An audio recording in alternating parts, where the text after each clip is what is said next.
Hello students, welcome to this channel once again. आज हम लोग ऑस्मोसिस एंड ऑस्मोटिक प्रेशर के बारे में डिस्कस करने वाले हैं। तो सबसे पहले ऑस्मोसिस क्या है ये हमें समझना पड़ेगा। ऑस्मोसिस एक सॉल्वेंट प्रॉपर्टी है, ठीक है, जहाँ पर सॉल्वेंट मॉलिक्यूल क्या होता है, अगर दो सॉल्यूशन ऑफ डिफरेंट कंसंट्रेशन को सेमी परमिएबल मेम्ब्रेन के द्वारा सेपरेट किया जाता है तो सॉल्वेंट मॉलिक्यूल क्या होता है, लोअर कंसंट्रेशन वाले सॉल्यूशन से हायर कंसंट्रेशन वाले सॉल्यूशन की तरफ मूव करता है। और ये प्रोसेस तब तक चलता रहता है जब तक दोनों सॉल्यूशन का कंसंट्रेशन सेम ना हो जाए। तो यहाँ से ऑस्मोसिस जो है it is a solvent property.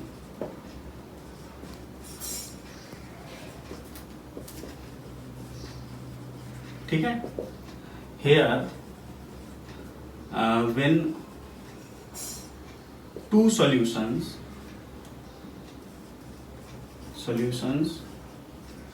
of different concentration are separated by semi permeable membrane, then तब क्या होता है, then the solvent molecule will start to move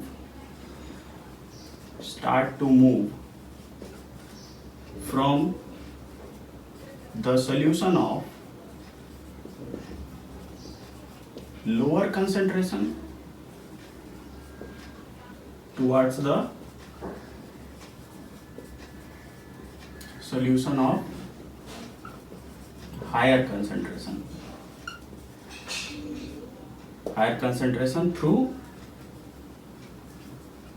through semi permeable membrane। ठीक है, सेमी परमिएबल मेम्ब्रेन को हम शॉर्ट में लिख सकते हैं। तो जहाँ पर सॉल्वेंट मॉलिक्यूल्स जो है वो लोअर कंसंट्रेशन वाले सॉल्यूशन से हायर कंसंट्रेशन वाले सॉल्यूशन की तरफ मूव करेगा। ठीक है, और ये प्रोसेस कब तक चलता रहेगा। This process will continue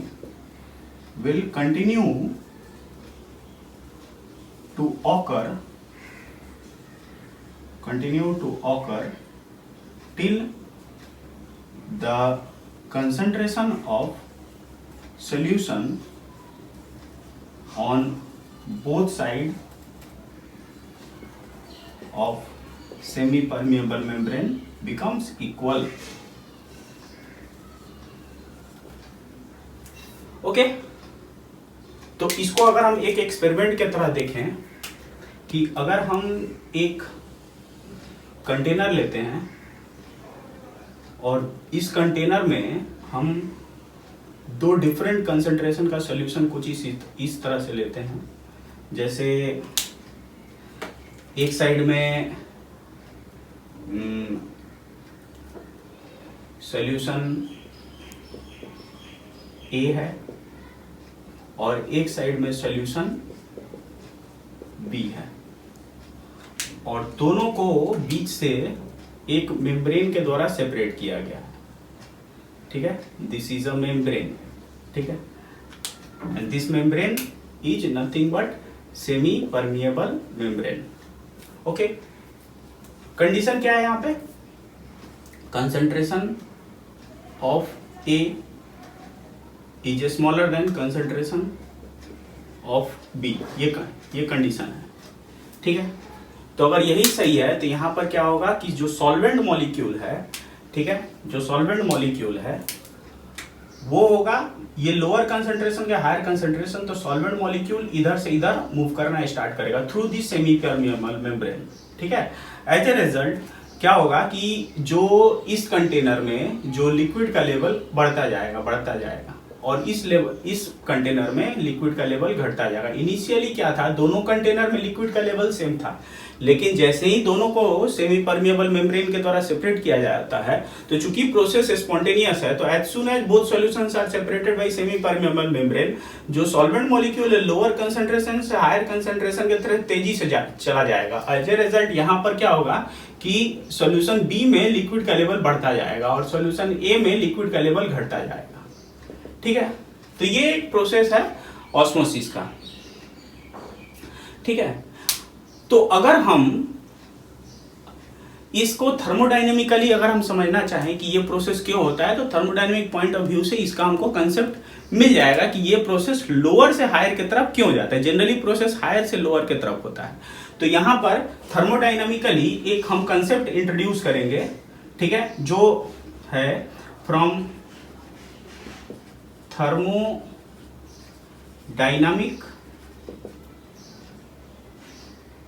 point of view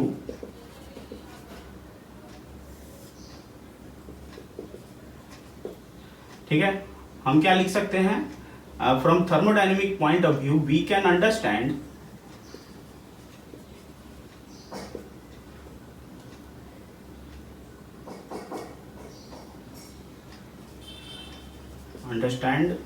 this process of osmosis via the concept of chemical potential। Chemical potential के कंसेप्ट से हम इसको समझ सकते हैं, इंडिकेटेड बाय म्यू आई। तो क्या होता है केमिकल पोटेंशियल का definition, chemical potential is equal to delta G by N I, where N I क्या हो गया, ये हो गया number of solute molecules present in solution. ठीक है, तो ये केमिकल पोटेंशियल का डेफिनेशन, इस केमिकल पोटेंशियल के डेफिनेशन से हम लोग इस चीज को समझ सकते हैं। आप इसको देख लो, ठीक है, मैं इसे इधर वाला मिटा रहा हूं।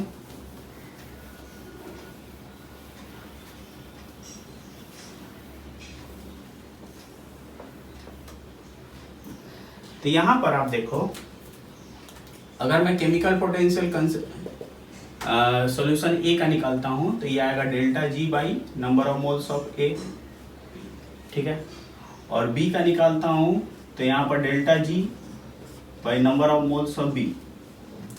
चूंकि सॉल्यूशन जो ए है उसका कंसंट्रेशन कम है और सॉल्यूशन बी का कंसंट्रेशन ज्यादा है, मतलब यहाँ पर क्या हो रहा है, चूंकि number of moles of A is smaller than number of moles of B, तो यहाँ पर चूंकि number of moles of A B की तुलना में कम है, तो यहाँ पर chemical potential of A is greater than chemical potential of B numerically. ठीक है, और डेल्टा जी क्या है, free energy of the process है, gives free energy of the process. तो यहां से केमिकल पोटेंशियल चेंबर ए का ज्यादा है, chemical potential of chamber A is more than chemical potential of chamber B. That means क्या हो रहा है, that means the solvent molecule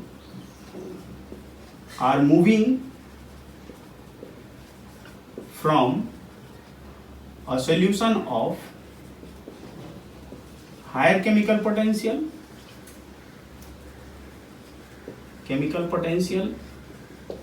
towards the solution of lower chemical potential। okay, so this is the explanation why in osmosis solvent molecules moves from lower concentration से higher concentration. Obviously यहाँ पर एक चीज लिखना पड़ेगा, through a semi permeable membrane, through a semi permeable membrane. ठीक है, तो ये प्रोसेस चलता जाएगा और होगा ये कि यहाँ पर लिक्विड लेवल बढ़ता जाएगा और इधर क्या हो रहा है, करस्पॉन्डिंग इधर लिक्विड लेवल बढ़ रहा है और इधर करस्पॉन्डिंग लिक्विड लेवल घटता जाएगा। ठीक है, और एक समय ऐसा आएगा कि प्रोसेस बंद हो जाएगा, क्योंकि दोनों में कंसंट्रेशन जो है सॉल्यूशन का सेम हो जाएगा। ठीक है, अब हमको जानना है कि इस प्रोसेस को हम कैसे रोक सकते हैं। इन बिटवीन अगर हम इस प्रोसेस को रोकना चाहें तो इधर से हम एक मिनिमम प्रेशर अप्लाई करना पड़ेगा। तो अगर हम एक मिनिमम प्रेशर इधर अप्लाई करते हैं, इधर एक मिनिमम प्रेशर हम अप्लाई करते हैं, एक मिनिमम प्रेशर अप्लाई करते हैं, ठीक है, मिनिमम प्रेशर अगर अप्लाई करते हैं, क्यों? To stop this flow. तो जो मिनिमम प्रेशर अप्लाई करेंगे इस प्रोसेस को स्टॉप करने के लिए, उसको हम लोग बोलेंगे ऑस्मोटिक प्रेशर। ये मिनिमम प्रेशर जो अप्लाई हो रहा है to stop the process of osmosis, ठीक है। तो ये minimum pressure that is applied toward the solution of higher concentration to stop the process of osmosis is known as osmotic pressure. तो ये ऑस्मोटिक प्रेशर को हम लोग थोड़ा सा समझने की कोशिश करेंगे। Let us see that.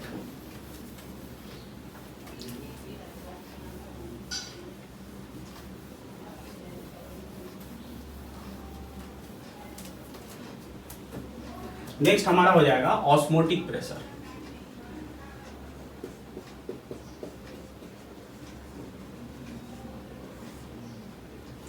देखिए आप, सॉल्यूशन ए का कंसंट्रेशन कम है, सॉल्यूशन बी का कंसंट्रेशन ज्यादा है, तो सॉल्वेंट मॉलिक्यूल क्या हो रहा है, ए से बी के तरफ मूव कर रहा है, ए से बी के तरफ मूव कर रहा है, ठीक है।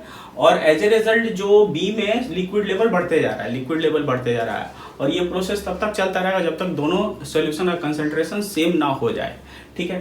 तो हम अगर इस प्रोसेस को बीच में रोकना चाहते हैं तो हम एक ज्यादा प्रेशर अप्लाई करेंगे, ठीक है, ज्यादा प्रेशर रेदर एक कैलकुलेटेड प्रेशर, ठीक है, ओके, जो इस प्रोसेस को जस्ट बंद कर देगा। तो कैलकुलेटेड जो प्रेशर हम अप्लाई करेंगे उस कैलकुलेटेड प्रेशर को ही हम लोग बोलते हैं मिनिमम प्रेशर या extra pressure that has to be supplied on the solution of higher concentration to stop the movement of solvent molecule from lower concentration से हायर कंसंट्रेशन। तो उस प्रोसेस को हम बोलेंगे ऑस्मोसिस, ऑस्मोटिक प्रेशर। तो क्या होगा ये, the minimum pressure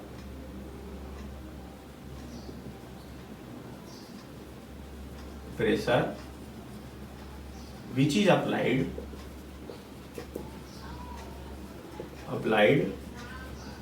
towards the solution of higher concentration,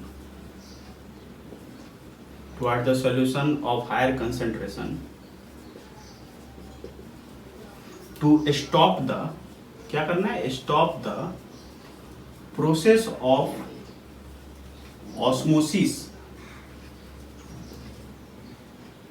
to stop the process of osmosis is known as osmotic pressure।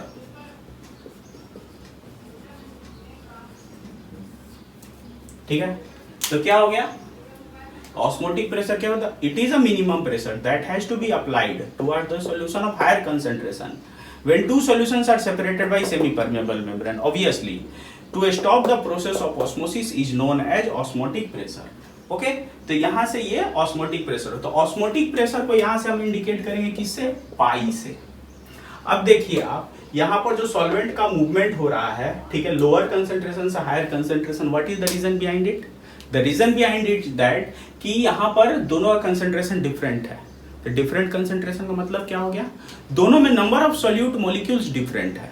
तो दोनों में number of solute molecules different है, तो different number of solute molecules होने के कारण जो है, जो सॉल्वेंट मॉलिक्यूल है वो सेमी परमिएबल मेम्ब्रेन से मूवमेंट हो रहा है, ठीक है, लोअर कंसंट्रेशन से हायर कंसंट्रेशन, ठीक है। तो अगर हम इस प्रोसेस को रोकना चाहते हैं, ठीक है, तो हमको एक एक्स्ट्रा प्रेशर अप्लाई करना पड़ेगा, किधर, जिधर सॉल्यूशन का कंसंट्रेशन ज्यादा है। यानी अगर मान लीजिए कि इधर कंसंट्रेशन इसकी तुलना में 100 टाइम्स ज्यादा है, तो इधर ज्यादा प्रेशर अप्लाई करना पड़ेगा। यानी अगर कंसंट्रेशन डिफरेंस खूब ज्यादा होता है दो सॉल्यूशंस के बीच में against a semi permeable membrane, तो ज्यादा प्रेशर अप्लाई करना पड़ेगा। यानी ऑस्मोटिक प्रेशर किस पर डिपेंड करता है, डायरेक्टली डिपेंड करता है नंबर ऑफ सॉल्यूट मॉलिक्यूल्स के ऊपर प्रेजेंट इन द किसमें, सॉल्यूशन। तो अगेन जो ऑस्मोटिक प्रेशर हो गया, it is also a colligative property.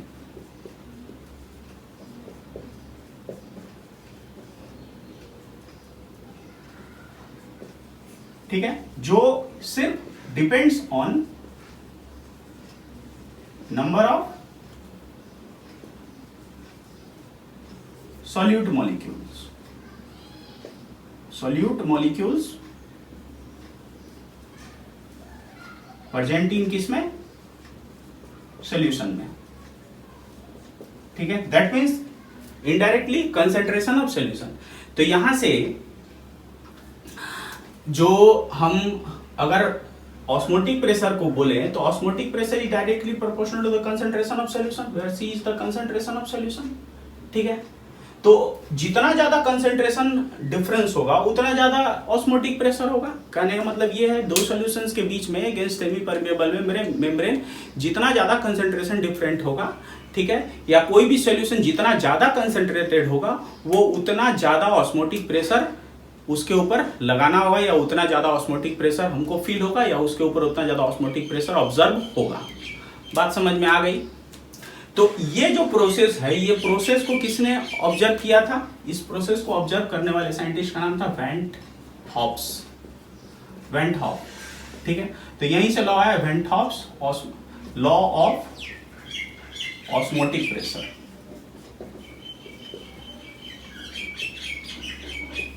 Went hop law of osmotic pressure, जिसने क्या किया था कि इस ऑस्मोसिस को कंट्रोल करने वाले या डिपेंड करने वाले कौन कौन से फैक्टर हैं, उस फैक्टर्स के बीच में एक रिलेशन फाइंड आउट किया था। Let us see that.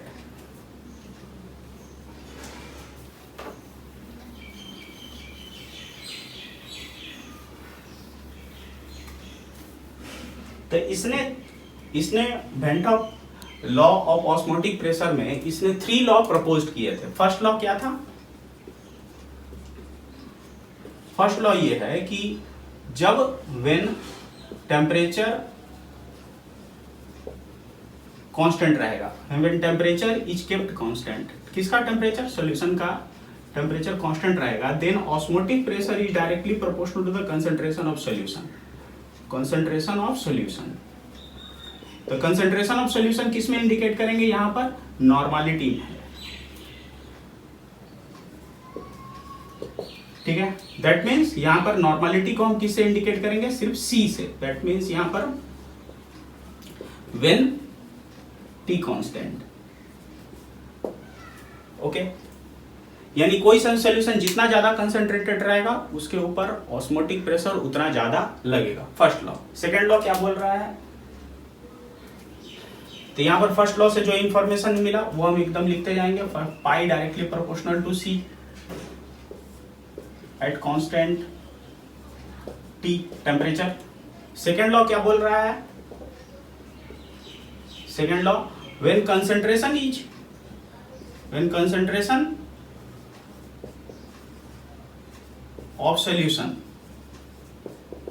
अगर कांस्टेंट रहता है तो osmotic pressure is directly proportional to temperature of solution, ठीक है। व्हेन सी कांस्टेंट, टेम्परेचर यानी टेम्परेचर जितना ज्यादा बढ़ाएंगे ऑस्मोटिक प्रेशर उतना ज्यादा होगा। टेम्परेचर बढ़ाने से क्या होगा कि सॉल्वेंट मॉलिक्यूल्स तेजी से इधर मूव करेगा, ए टू बी के तरफ। सॉल्वेंट मॉलिक्यूल तेजी से मूव करेगा, तो तेजी से मूव करेगा यानी उधर जो पानी का लिक्विड का लेवल है तेजी से बढ़ेगा, तो उसको चाप के रखने के लिए या उसको उस प्रोसेस को बंद करने के लिए हमको बहुत ज्यादा प्रेशर अप्लाई करना पड़ेगा। That means this one. तो ये सेकेंड लॉ हुआ, pi directly proportional to T at constant C, okay. तो दोनों लॉ को अगर मिला देते हैं, कंबाइनिंग बोथ लॉ, क्या हमको मिलेगा? कंबाइनिंग बोथ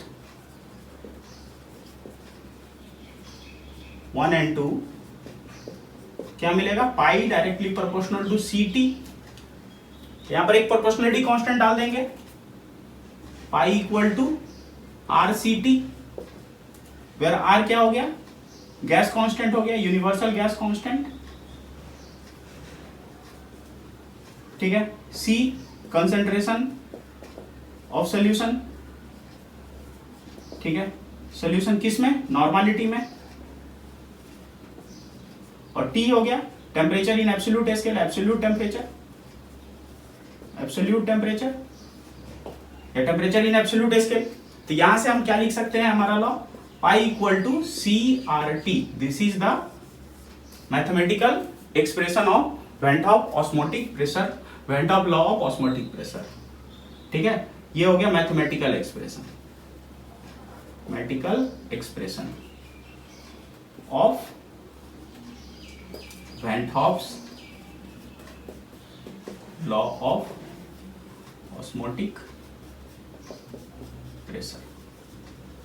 मैं फिर से बोल रहा हूं, ऑस्मोसिस जो है वो सॉल्वेंट मॉलिक्यूल्स लोअर कंसंट्रेशन से हायर कंसंट्रेशन की तरफ मूव कर रहा है नेचुरली, तो उस प्रोसेस को रोकने के लिए एक प्रेशर, मिनिमम प्रेशर अप्लाई करेंगे। किधर जिधर कंसंट्रेशन ज्यादा है उधर एक मिनिमम प्रेशर अप्लाई करेंगे, जो क्या करेगा, सॉल्वेंट मॉलिक्यूल को लोअर कंसंट्रेशन से हायर कंसंट्रेशन की तरफ मूव करने से रोक देगा। To stop the process of osmosis is known as osmotic pressure. तो this is the law.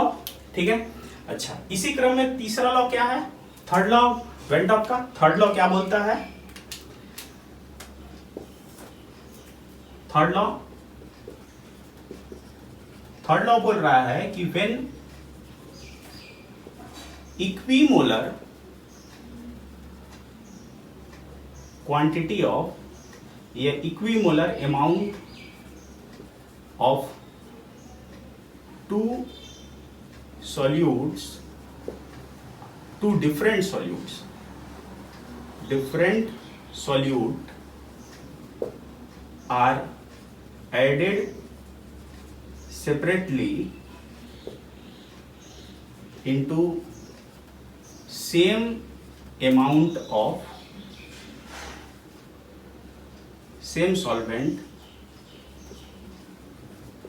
then the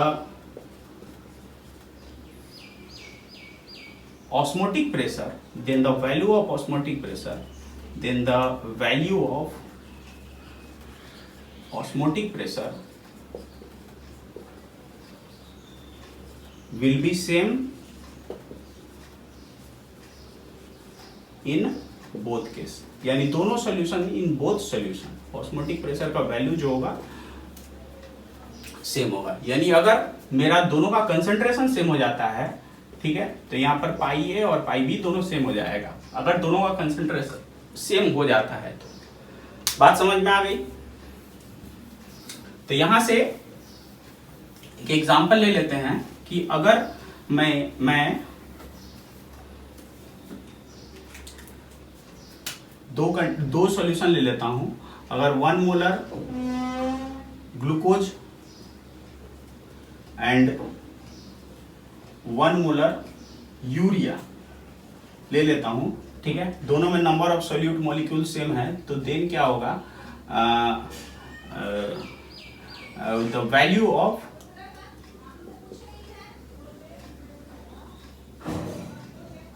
osmotic pressure will be same in both solution. That means क्या होगा, pi of glucose will be equal to pi of urea. तो this is the osmosis and osmotic pressure, this is the van't Hoff law. मैं फिर से एक बार when Hoff law लिख दे रहा हूं, क्या बोल रहा है, pi equal to CRT। Again जो ये इक्वेशन है also valid for ideal solution, ठीक है ना। That means limitation of van Hoff law क्या होगा, मैं लिख मिटा रहा हूं, limitations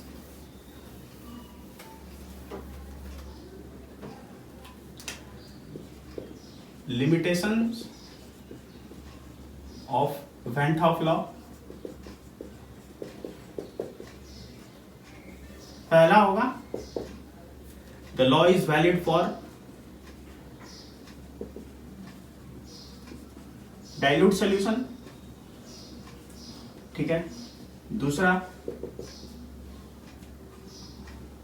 there should not be association और dissociation of solute molecules in a given solvent, in a given solvent. तीसरा, ठीक है, तीसरा, there should be no any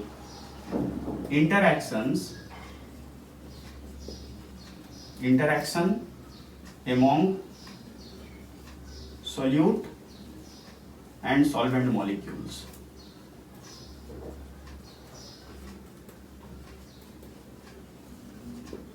solute and solvent molecules।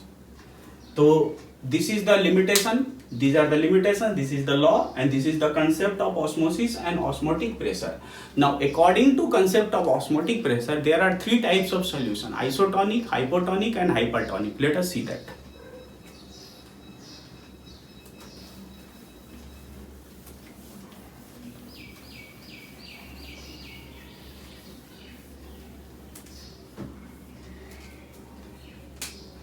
According to the concept of osmosis, osmotic pressure, ठीक है, there are, या we have three types of solution, three types of solutions।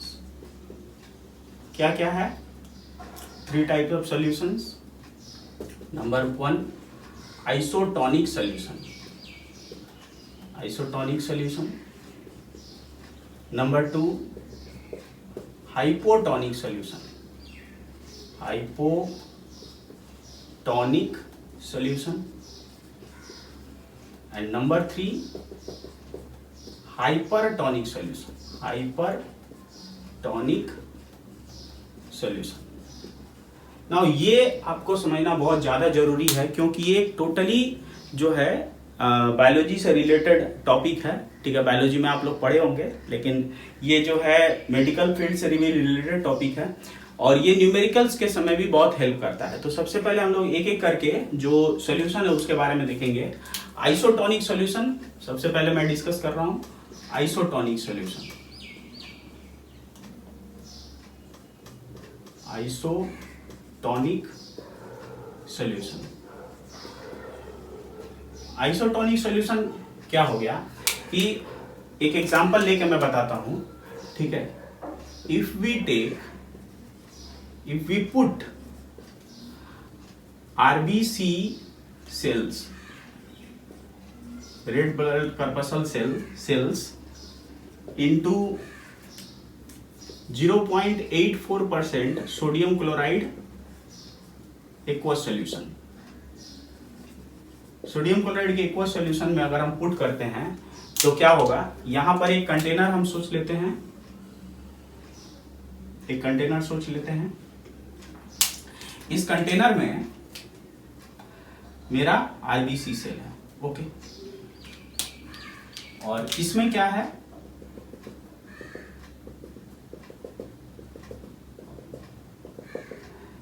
ठीक है, यहां पर क्या है, आरबीसी सेल है, आरबीसी सेल, ठीक है। और यहां पर जो सॉल्यूशन है that is 0.84% aqueous solution of sodium chloride का एक्वस सॉल्यूशन है, ठीक है। यहां पर क्या हो रहा है कि सेल, ये सेल मेम्ब्रेन है, ये सेल मेम्ब्रेन है, और अंदर क्या है, इस सेल फ्लूइड है, ये सेल फ्लूइड है और ये सेल मेम्ब्रेन है। सेल फ्लूइड का कंसंट्रेशन और ये सेल मेम्ब्रेन के बाहर जो सॉल्यूशन है ये वाला, और सेल मेम्ब्रेन के अंदर ये वाला जो सॉल्यूशन है, दोनों का कंसंट्रेशन सेम है, ठीक है। जिसके कारण क्या होगा कि यहां पर कोई भी डिस्टरबेंस नहीं होगा। डिस्टरबेंस यानी कि जैसे अगर मैं बोल रहा हूं कि अगर हमको कभी कभी आपने सुना होगा कि कोई पेशेंट है, उसके बॉडी में सलाइन वाटर चढ़ रहा है, तो सलाइन वाटर जो चढ़ रहा है वो सलाइन वाटर का कंसंट्रेशन क्या रहता है, 0.84% कंसंट्रेशन रहता है, ठीक है। उसको जब बॉडी में इंजेक्ट किया जाता है तो बॉडी के वो वेन्स, नर्व्स, ठीक है, से होते हुए वो टारगेटेड जोन तक पहुंचता है, पूरे बॉडी में पहुंचता है, बॉडी को डिहाइड्रेट होने से रोकता है। तो यहाँ पर जो अगर मेरा कंसंट्रेशन ऊपर नीचे हो जाता है यहाँ पे, तो क्या होगा, या तो जो है ऑस्मोसिस की वजह से ये फ्लूइड जो है अगर ऊपर नीचे कंसंट्रेशन हो जाता है, मैंने कंसंट्रेशन 0.84% लेके चला, अगर कंसंट्रेशन ऊपर नीचे हो जाता है तो या तो जो ये सॉल्यूशन है, ठीक है, एक्वा सॉल्यूशन, या तो सेल के अंदर घुस जाएगा, आरबीसी सेल के अंदर, क्योंकि हमारे बॉडी में आरबीसी सेल है, आरबीसी सेल के अंदर घुस जाएगा, या क्या होगा कि जो आरबीसी सेल के अंदर जो फ्लूइड है वो बाहर निकल जाएगा। ठीक है, तो क्या होगा कि आदमी का या पेशेंट का डेथ होने का चांसेस ज्यादा रहता है। ठीक है, ओके। तो इसलिए क्या किया जाता है कि जो आरबीसी सेल के अंदर कंसंट्रेशन है वो यही कंसंट्रेशन है, आरबीसी सेल के अंदर द कंसंट्रेशन ऑफ फ्लूइड या लिक्विड इनसाइड द सेल कितना रहता है, 0.84%, 0.84% रहता है, और जो मैंने बाहर दिया वो भी परसेंट सेम है। That means concentration of solution outside और inside the cell is same. तो एज ए रिजल्ट क्या होगा, दोनों का concentration outside the cell, concentration inside is equal to concentration outside. ठीक है, एज ए रिजल्ट क्या होगा, यहां पर concentration inside is equal to concentration outside the cell same. As a result यहां पर क्या, ऑस्मोटिक प्रेशर बराबर होगा। ठीक है, इसीलिए इस तरह के सॉल्यूशन को हम लोग बोलेंगे आइसोटोनिक सॉल्यूशन। तो आइसोटोनिक सॉल्यूशन क्या होगा, the solution where concentration of solution outside and inside the cell is equal. मैं फिर से बोल रहा हूं, the solution where the concentration of solution outside or inside the cell is same, then that type kind of solution is known as isotonic solution। जिस solution में cell का concentration अंदर और बाहर दोनों सेम रहता है। Okay, now next hypotonic solution.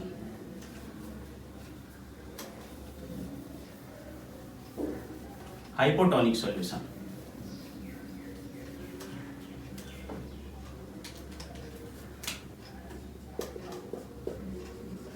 Hypotonic solution, इसको मैं थोड़ा लिख देता हूं पहले। Here the concentration of solution outside the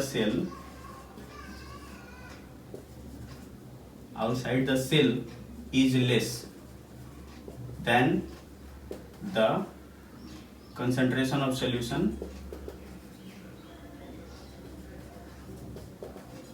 inside the cell।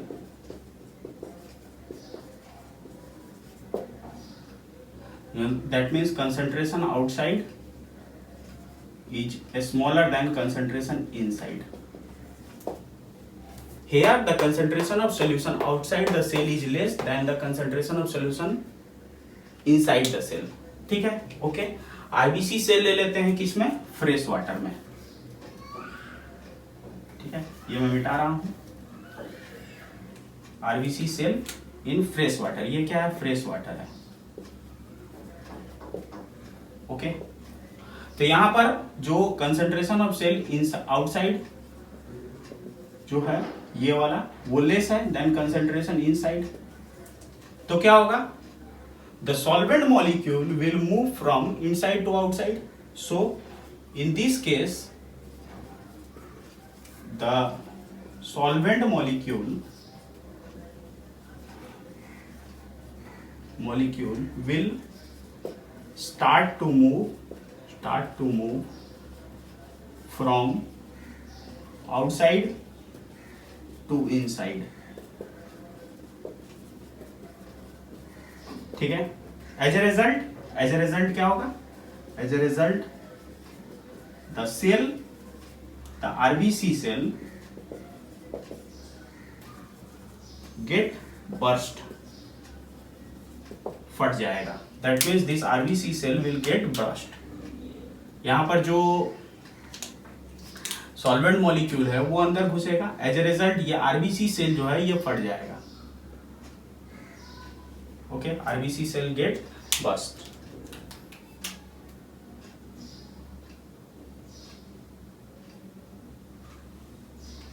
यहां पर क्या हो गया है, अंदर घुस गया है, as a result RBC cell get burst. Bursting of RBC. तो हाइपोटोनिक क्या हो गया कि यहाँ पर जब आरबीसी सेल को फ्रेश वाटर में लेते हैं तो फ्रेश वाटर में में ओनली सॉल्वेंट है, ठीक है, और जो आरबीसी सेल है उसके अंदर फ्लूइड है, उसका कंसेंट्रेशन बाहर के कंसेंट्रेशन से ज्यादा है, ठीक है, जिसके कारण क्या होगा, ड्यू टू ऑस्मोसिस जो सॉल्वेंट मॉलिक्यूल है फ्रेश वाटर क्या करेगा, इसमें इंसर्ट होगा, अंदर घुसेगा through cell wall, as a result वो क्या होगा, सेल फट जाएगा, सेल इनलार्ज होगा और फूलते जाएगा, फूलते फूलते फाइनली फट जाएगा, ठीक है। तो this is the example of hypotonic solution, ठीक है। ये कंसेंट ये जो है आप जान के रखिए। तो एज ए रिजल्ट अगर यही कंडीशन है तो यहां पर क्या होगा, जो हमारा ऑस्मोटिक प्रेशर है उसमें डिफरेंस हो जाएगा। ओके, नाउ नेक्स्ट, मतलब यहां पर ये होगा कि outside the cell is less than the inside the cell, तो यहां पर भी pi outside is smaller than pi inside, as simple. Okay, now hypertonic solution.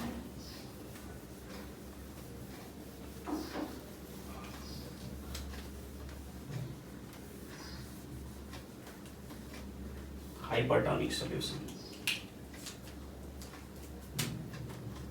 Hypertonic solution.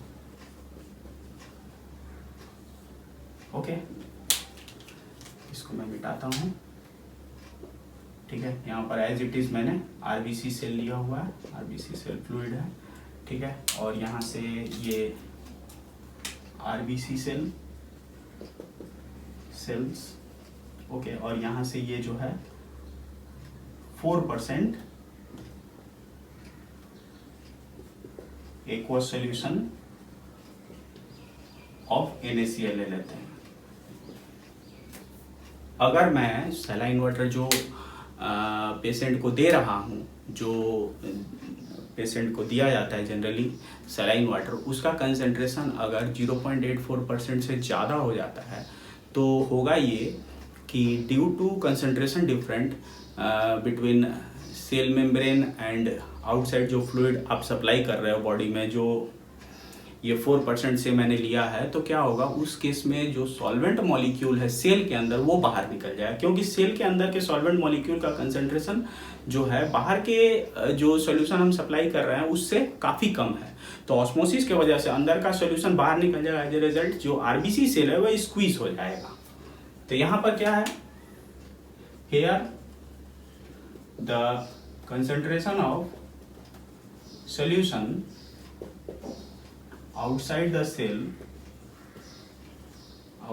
cell membrane is more than the concentration of solution inside the cell. That means यहाँ पर पाई outside जो है वो greater है than pi inside, ठीक है। As a result due to osmosis the solvent molecule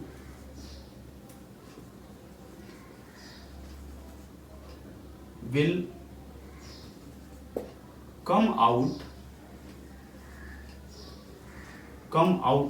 outside from inside the cell membrane, and so the RBC cell get squeezed or shrinks SQUIZED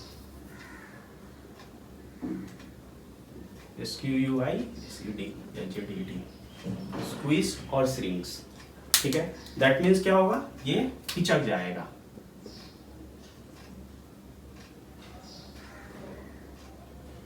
इसमें का जो फ्लूइड है वो थोड़ा बाहर निकल गया है, एज ए रिजल्ट वो क्या है, तो पिचक गया है, श्रिंक हो गया है।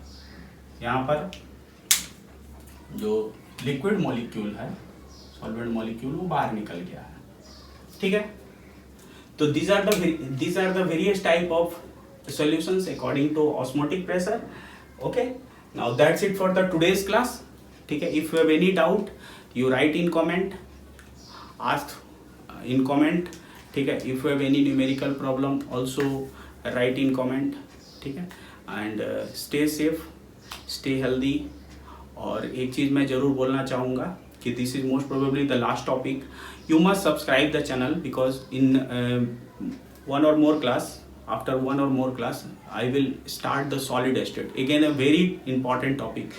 So for that you have to subscribe the channel, ठीक है, so that you will get the notification at very first. Okay, thank you very much.